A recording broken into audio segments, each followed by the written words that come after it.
Howdy, y'all. Welcome back to another episode of Rednecks Rising, the anti-capitalist, anti-fascist, anti-racist Appalachian podcast hosted by Chelsea.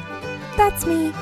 If you're based out of Appalachia, this time of year is peak leaf season, which means you're probably enjoying a mixture of awe and gratitude to be able to live in this ancient place full of abundance and beauty, with a little bit of angst and bitterness, probably, towards the touristy folks who like to talk shit about the locals while literally littering during their drives through the parkway. I hope all of y'all are finding some time to turn inward, to start gearing down for a part of the year where we can all reflect and hibernate, more or less. If you're new here, in this podcast, we dig into topics that bust the myths and stereotypes about Appalachia in between interviews with Appalachians, doing good work in mutual aid, abortion access, combating bigotry with bluegrass, and so much more. Next week, we'll be sitting down with a guest that a few of y'all have talked about, and I think most of y'all will be pretty excited about. The one and only Reverend Oliver Snow of the Church of Mothman. That episode will be accompanied by a short little bonus episode featuring the author and illustrator of the soon-to-be-published children's book, My Wings Are Wrong. Make sure to tune in so you don't miss it.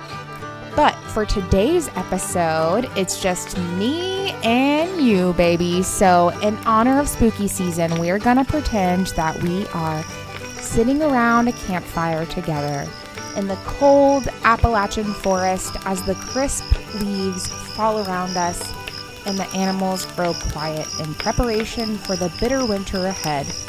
And we're going to explore some of the spooky stories and eerie legends of Appalachian lore that y'all requested. But first, we've got some housekeeping to take care of, so let's get that out of the way, shall we? First and foremost, want to give a big shout out to our latest member of the Rednecks Rising crew over on Ko-Fi, which is our Patreon alternative. If you're listening to this and feel inspired to support the podcast somehow, the 3 easiest ways to do that are: number 1, to find us, follow us, and share us on whatever your preferred social media platform is. Number 2, throw us a few dollars on Ko-Fi as a tip, one time, however many times you feel like. Or 3, become a monthly contributor to the show on Ko-Fi for as little as $1 a month, which gets you a shout out on the show, access to the Discord community, and a few other sweet perks. I will drop a Linktree link in the show notes for today's episode, and that's where you'll be able to find all of our social media channels along with the link to that Ko-Fi page so that you can support us in whatever way suits your style and your capacity. There's also a few pieces of merch over there, so if that's your thing, we would love for you to check that out. Maybe you'll find a hat for your favorite anti-fascist redneck in your life as a gift for the upcoming holiday season, which I should say this podcast is independently produced, which means that your contributions via the Ko-Fi page are what help to cover the cost of the platform that we use to publish this to all of your favorite streaming services. It also covers the cost of the annual Ko-Fi membership, the equipment, which is basically nothing so far, that we use, that kind of stuff, and so on. Otherwise, this is totally a labor of love of yours truly, and half of what's left over after we pay for all of those things I just mentioned, half of what's left over is actually contributed to a person or a group of people on the ground in Appalachia doing good work to bring our communities closer together and closer to thriving. In our first round of contributions, we sent a little over $100 to the Pulaski County Free Store, who were also featured in the second episode of the podcast, so make sure to go and listen if you haven't already. And now we're getting ready to take a look at our second round of contributions that came in during the months of August and September, so let's do that. So for the month of August and September combined, we brought in right around $280 of contributions from merch to monthly contributors and our one-off contributions. And we spent right around $140 over those 2 months. That was the cost for printing the merch that was ordered and the cost of publishing the podcast. So that leaves us with just over $70 that we are planning on sending over to the East Kentucky Mutual Aid folks who have been doing great work, especially in regards to responding to the major flooding that just happened up there a couple months back. Really excited to be able to support them in this way. So thanks to all of y'all, to everybody who's been supporting the podcast and supporting our neighbors as well. And I think that brings us to today's episode. So grab a cup of your favorite warm beverage, be that an apple cider or a hot toddy, whatever you prefer. Grab a fuzzy blanket. Let's bundle up by the fire and get ready to tell some tales. Right after we have our trivia question of the day. Hey, Chelsea. Howdy, Chris. So in the spirit of Halloween, this week's question: how many people have disappeared in the last 50 years from the Great Smokies National Park? Ooh, spooky. I don't know. I feel like it would be a lot of people who think that they can just go hiking out through the woods without knowing anything about where they're going or what kind of animals or elements they might be facing, and maybe they just go missing. So maybe a lot of people? I don't know. I guess we'll have to wait till the end of the episode to find out.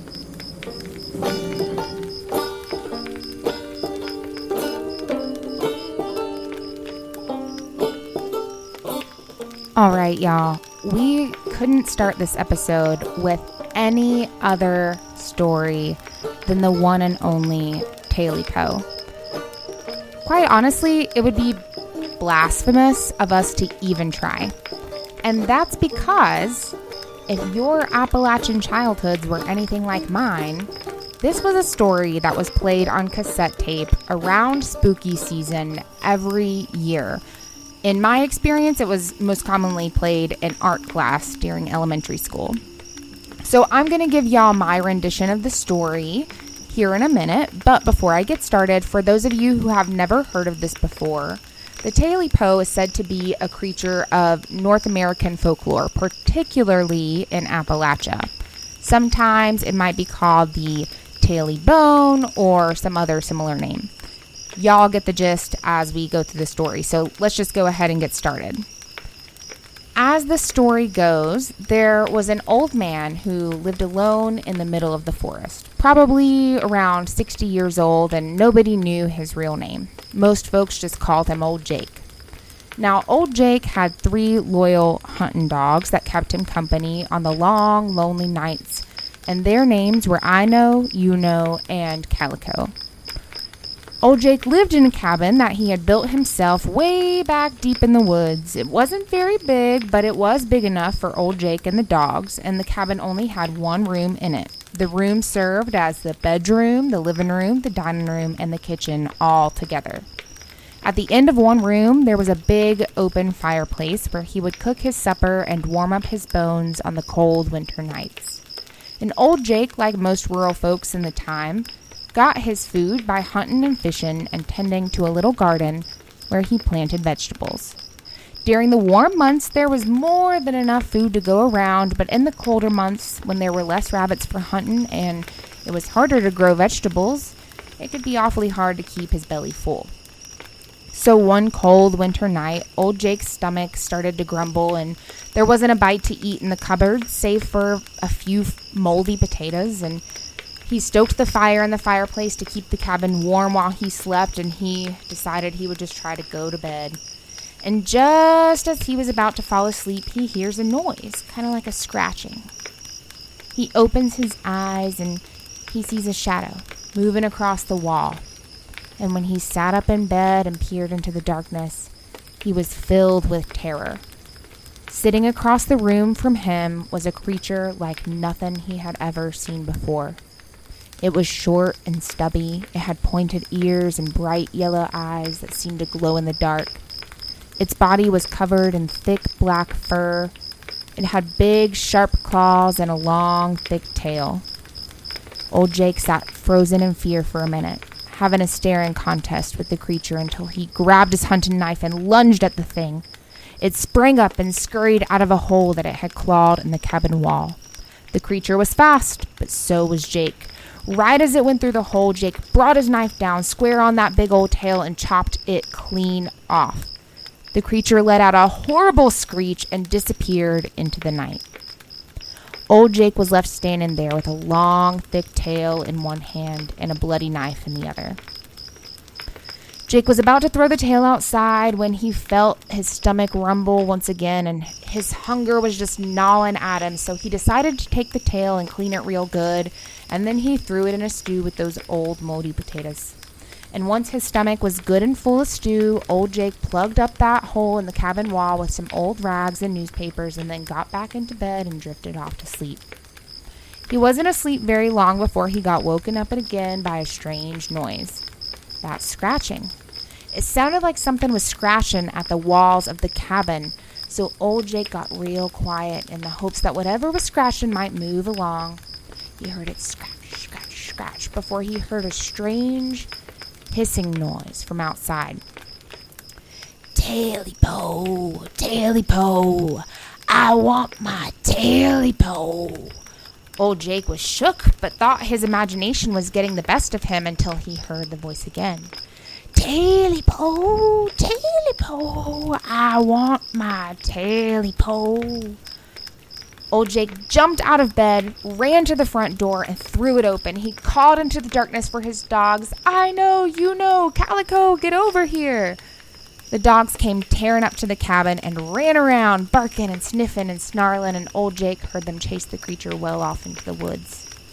That sound had stopped, so he went back inside, and when the dogs made their way back, only 2 of them returned, and the other was nowhere to be found. Jake tried to go back to bed so that he could go looking for his 3rd dog in the morning. He was just about to drift off to sleep when he heard the noise again. This time it sounded like the scratching was at the window. Whatever it was determined to get in, and the scratching seemed to have grown to being on 2 walls at once, and there was the voice again, this time louder.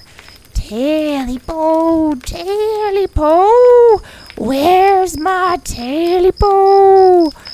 And old Jake normally wasn't easily frightened. After all, he couldn't be if he was living all the way out here on his own, but he was starting to get a little shaky, so he made his way over to the window and called out for the hounds again. "I know, you know, get over here and see what's scratching at the house." The 2 dogs bounded up to the porch, and they sniffed around and barked, and old Jake heard them again chase the creature off into the woods. So when only one of his hounds returned this time, old Jake decided that he was going to stay up the rest of the night and keep an eye out to protect himself, his little cabin, and his dog. He pulled a chair next to the fireplace, grabbed himself a blanket from his bed, and settled in for the night. But he couldn't fight the sleep for long next to that cozy fire, and once again he dozed off. It was almost dawn when Jake was startled awake again. The sound of scratching was coming from all sides of the cabin now, and he called for the last of the hounds to get after the creature outside. He heard the dog tussle and yelp around outside, and old Jake jumped into bed to hide under the covers and wait for the dawn, and he heard the voice again. "TailyPo, TailyPo, give me back my TailyPo." So Jake yelled back in a shaky voice, "Leave me alone. I ain't got your TailyPo. Why don't you go about your business?" And the voice only grew louder. "TailyPo, TailyPo, you took my TailyPo. Now I'm gonna get it. Give it back to me now." Jake pulled the cover up over his head and stayed as quiet as he could until he felt a scratching at the bottom of the bed and a tugging at his covers. Jake eased the cover down, and then he saw it steadily approaching. The short, stubby creature with pointed ears, fat feet with long claws, and bloodshot yellow eyes that seemed to glow in the dark. Before he could get the cover back up and over his head, the creature bounced onto his chest, looked straight down at him, and screamed, "You got my TailyPo, and you better give it back to me now!" So Jake wailed, "I ate it! I ate your TailyPo! It's gone!" And so the creature started to scratch and claw and tear away at poor old Jake, trying to get that TailyPo back. Jake tried to fight back, but that thing was too strong, and those claws were too sharp. Jake's screams echoed throughout the dark mountains and then stopped, leaving a chilling silence. After a month or two without hearing from old Jake, the townspeople got worried and came looking for him. They hiked up the mountain and through the forest, but when they reached his cabin, they found it had been torn to shreds. There was no sign of Jake or his hound dogs. They searched the woods and called out for them, but there was never any answer. It's said that if you're all alone out in the woods at night and you listen carefully, you can hear a strange voice calling on the wind. "TailyPo, TailyPo, now I've got my TailyPo."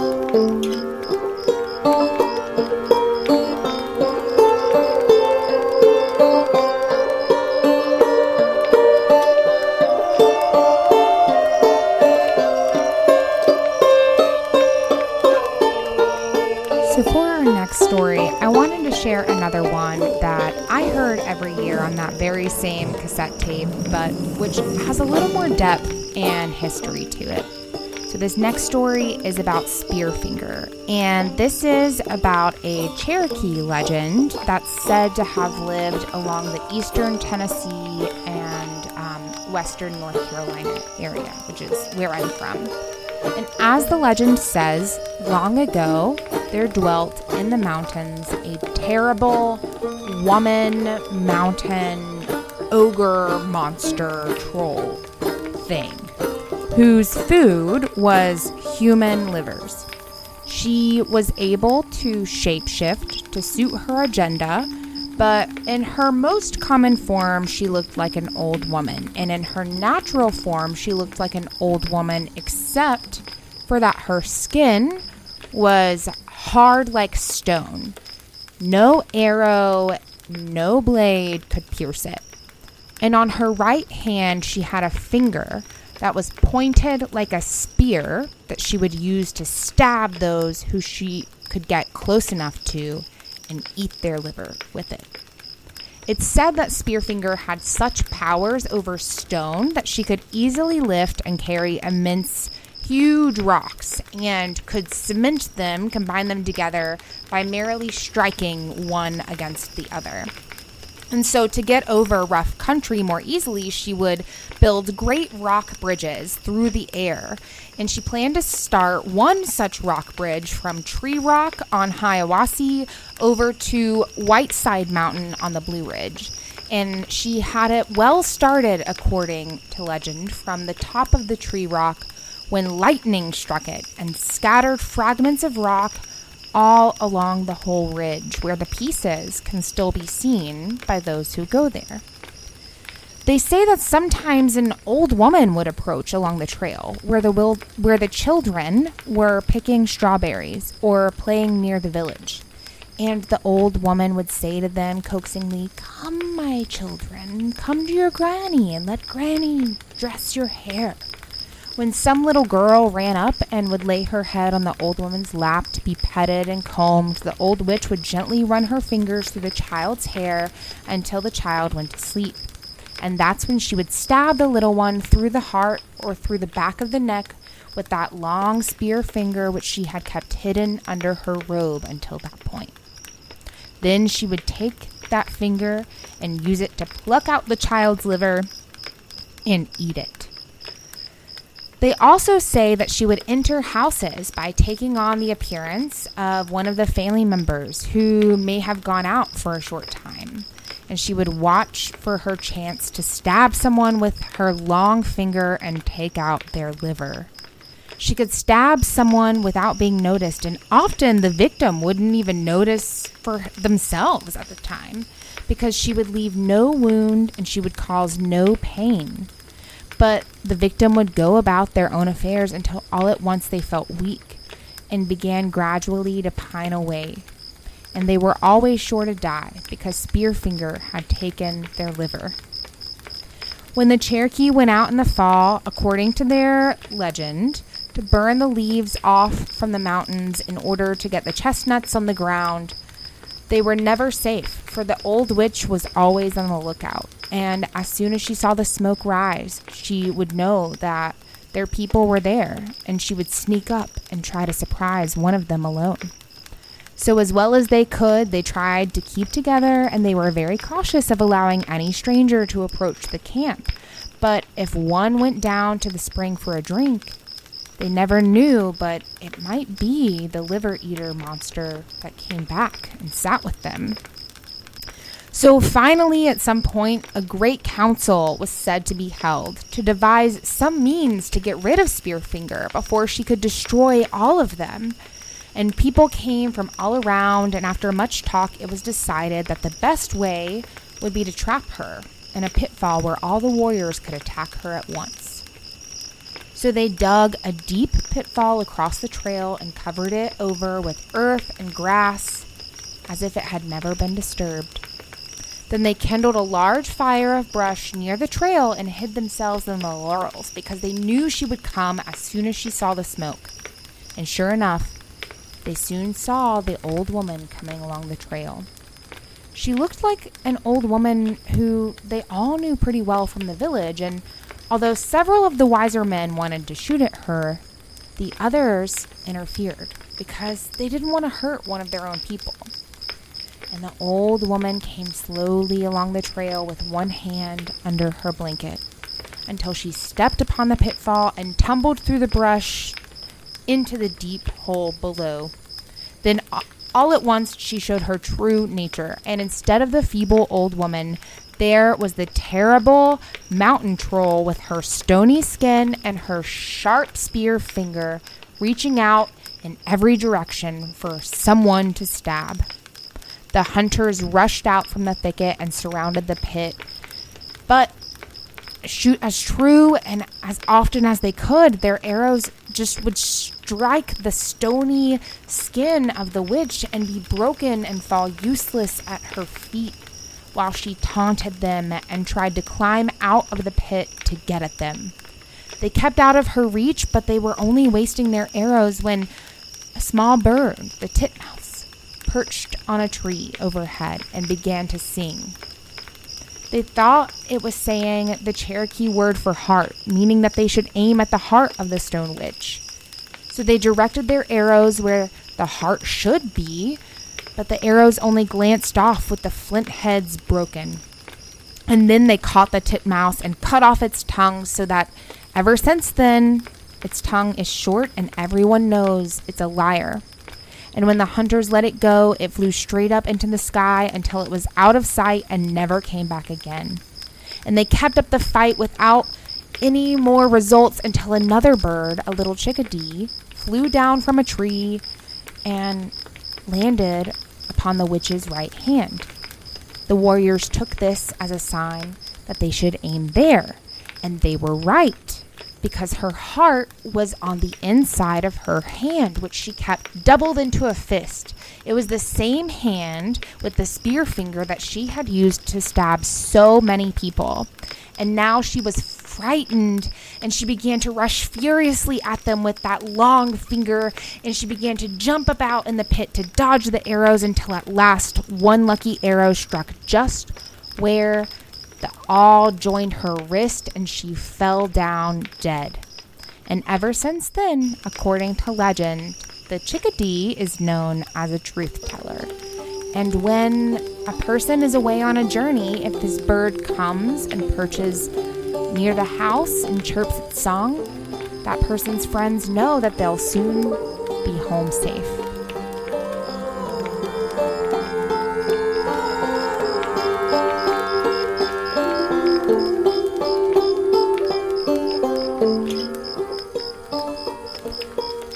Alright, now this next story is one that I had actually never heard of before, so we're moving away from my childhood spooky stories. But this is one that actually a member of our community shared. So shout out to Knit Knit Red on Instagram for that. This story is about the Greenbriar ghost. So, as the story goes, on January 23rd of 1897, Elva Zona Heister Shue of Lewisburg, West Virginia, having been married for just 3 months at the time, was found dead at the bottom of the stairs leading to the second floor of the home that she lived in with her new husband. Her body was discovered by a neighbor boy who was about 11 years old and was being paid to do chores for her. Upon finding Zona dead, Andy Jones, the neighbor boy, ran back to his home where he informed his mother and then ran on to the blacksmith shop where Zona's husband was working at the time. And when the boy Andy told Edward Shue about the situation, Edward apparently appeared in great anguish, ran onto his home, gathered his dead wife into his arms, and yelled out for someone to call the local doctor/coroner. The doctor concluded that Zona had died of a heart attack, which he referred to as everlasting faint. So Edward Shue, her husband, assisted in preparing her body for funeral and placing her in the casket, and supposedly always was handling her head. He placed a folded sheet on one side of her head and an article of clothing on the other side, which he said was to help her rest easier. In addition, he allegedly tied a large scarf around her neck and explained in tears when he was asked that it had been her favorite. Zona's body was taken to the home of her mother on Big Sewell Mountain, and Edward Shue was supposedly always made sure to be at the head of the casket any time the casket was opened until it was buried. Within a month of the burial, Zona's mother was telling neighbors that her daughter's spirit had appeared 4 nights in a row to accuse her widowed husband of being responsible for her violent death, and had said that Zona's spirit had appeared to her in order to set the record straight. She claimed that Edward Shue had been abusive and cruel and attacked her in a fit of rage, breaking her neck in the process. So Mary Jane, Zona's mom, became convinced that Edward Shue, who, by the way, his real name was Erasmus Stribling Trout Shue, aka Trout, and Mary Jane became convinced that Trout had killed her daughter. So Mary Jane and Mary Jane's brother-in-law went to the Lewisburg prosecutor, who, after several hours of questioning Mary Jane, became convinced that there was indeed a basis for investigation in this situation. So the doctor was consulted and agreed that his initial diagnosis may have been incorrect. And an investigation into Edward, aka Trout Shue's background, showed that he had served a term in the penitentiary and had been married twice already. And both of his prior wives had died under really suspicious circumstances. One had died when she supposedly fell from a haystack, and the other had died when she was apparently helping him to repair a chimney. So an exhumation was ordered for the body of Zona, and the autopsy findings indicated that her neck had been broken and her windpipe had been crushed at a point in the front of her neck. On her throat, there were finger marks indicating that she had been choked, and her neck was dislocated between the first and second vertebrae. The findings of the autopsy were made public, and Edward Trout Shue was arrested. At one point during his trial, Mary Jane, Zona's mom, was put on the stand, and she was questioned about the visits from Zona's ghost. And this part was reported in various publications, so it's one of the few pieces of the story that survives in writing. Mary Jane, quote, "It was no dream. She came back and told me that he was mad that she didn't have no meat cooked for supper. She came 4 times and 4 nights, but the second night she told me that her neck was squeezed off at the first joint, and it was just as she told me." The lawyer, quote, "And this was not a dream founded upon your distressed condition of mind." Mary Jane, quote, "No, sir, it was no dream, for I was as wide awake as I ever was. She wore the very dress that she was killed in, and when she went to leave me, she turned her head completely around and looked at me like she wanted me to know all about it." The lawyer, quote, "Then you insist that she actually appeared in flesh and blood to you upon 4 different occasions?"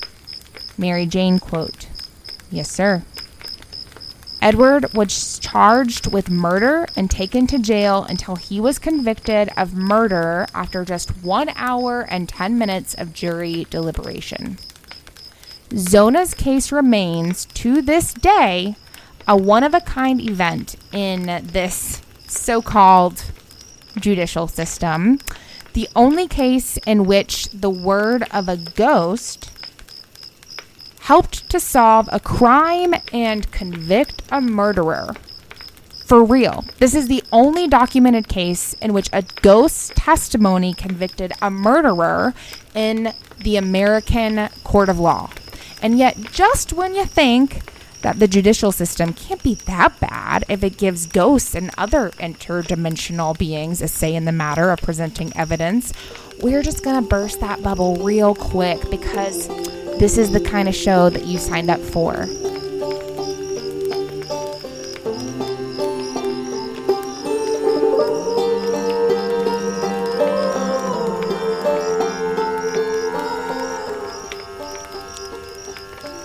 Alright, so next up we're going to get just a little bit spookier and a little bit more gruesome with the unsolved murder and supposed ghost of Mamie Thurman in Logan County, West Virginia. This was another one that I actually had never heard of, from the same community member who shared the last story. True blessing. Thank you so much for the great content to cover. And since I had never heard of this one, I thought it would be a good one to share with y'all in case you also have not heard of it. So on June 22nd of 1932, 32-year-old Mamie Thurman's lifeless body was discovered in the same place that it had been dumped on what was then called Trace Mountain. She had been brutally murdered, shot in the head twice. Her neck had been fractured. Her face was disfigured and powder burned, and her throat had been cut from ear to ear. Garland Davis, a young boy who was both deaf and mute, stumbled upon the scene while he was out picking blueberries. Prior to the discovery of her body that day, Mamie had been a housewife in Logan, West Virginia. She and her husband, Jack Thurman, had moved to Logan from their hometown of Louisville, Kentucky in 1924. They rented a small apartment over a garage in the backyard of the Harry and Louise Robertson home. The Robertsons were well known and pretty involved in the community. Harry worked for the National Bank of Logan and served as a treasurer to the local public library. His wife was a treasurer of the Women's Club, and they were both active in the church. Harry was also president of the city commission, and Harry used that position on the city commission to help Jack land a job with the Logan City Patrol just 15 months prior to Mamie's death. The local townsfolk had mixed judgments about Mamie. For some, she was a good wife, a saintly woman, a faithful church worker. For others, she was a married woman living a double life, a loose life, with ongoing relationships to more than a dozen powerful men in the county. At about 8:30 p.m. on the same day, that the body had been discovered, Harry and his black handyman were arrested and taken to the jail for questioning, where Harry admitted to police that he had been having an intimate relationship with Mamie and how the handyman had helped him maintain that relationship.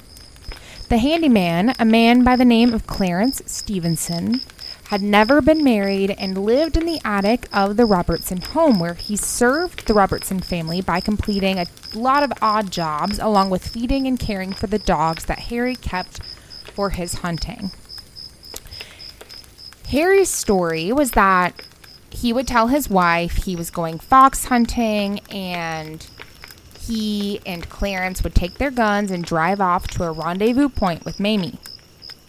During the trial, Harry claimed that Mamie gave him a list of 16 men that she said she had been having affairs with, this list he claimed had been given to him a year before the murder. One of these men is dead. All except 3 live in the city of Logan, and all are married except for one, he testified. That list was never made public. Harry said that the last time he saw Mamie was the day that she was killed. His story is that he left his house shortly after seeing her. He left to take his children to a swimming pool. Later that evening, he says he went to the smokehouse with his son and he was home by around 9 o'clock, which was confirmed by his wife.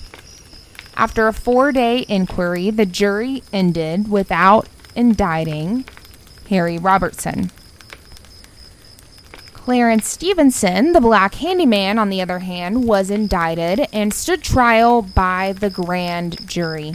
The witnesses at the trial accounted for every minute of Clarence Stevenson's time up until 11 o'clock on June 22nd, when Mrs. Robertson said he went up to his attic bedroom.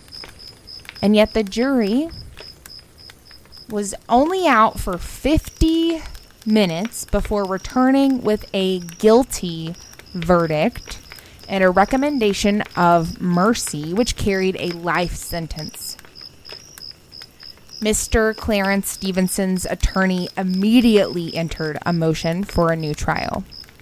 The Logan County branch of the NAACP went across the county and raised $600, which was needed for the appeal, and yet despite all of the efforts of those folks and of more than 3,000 people who attended meetings and rallies in support of Clarence, the Supreme Court turned down his appeal in 1933. Clarence Stevenson was sent to Moundsville Prison on August 22, 1934.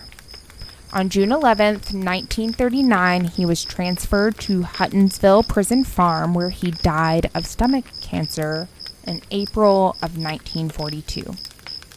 He was buried on the property of the prison farm in May of that year, almost 10 years after the death of Mamie Thurman. Since all of this originally took place, this has become arguably one of the most well-known ghost legends in Mingo County. Supposedly, there are tales of truck drivers and others who roll through late at night and reportedly see Mamie Thurman's ghost haunting a section of the roadside. Many say her soul wanders the hills and hollers of the area near 22 Mine Road because her real murderer was never convicted and never served any jail time. Her spirit, says the story, wants justice. And overall, the story is interconnected with a number of white-collar elite suspects, businessmen, politicians, coal mine operators.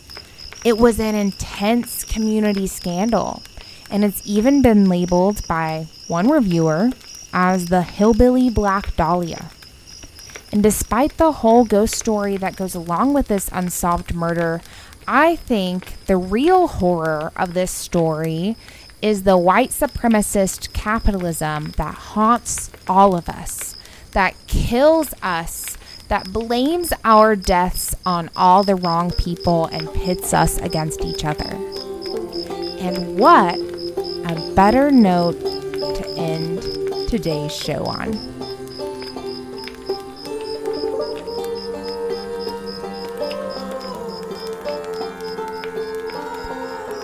But before we go, we gotta know what's the answer to today's trivia question.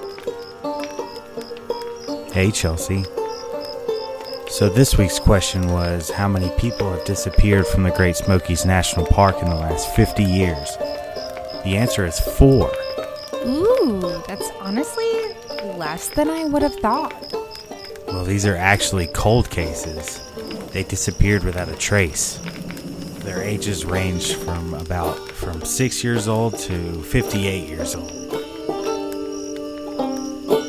Don't forget to follow and share us on your favorite social media channels and check us out on Ko-Fi if you're into merch or monthly contributions or even a one-time contribution.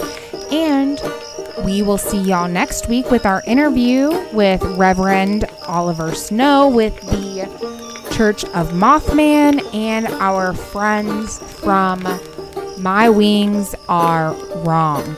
Lord willing and the creek don't rise. Y'all take care now. You hear?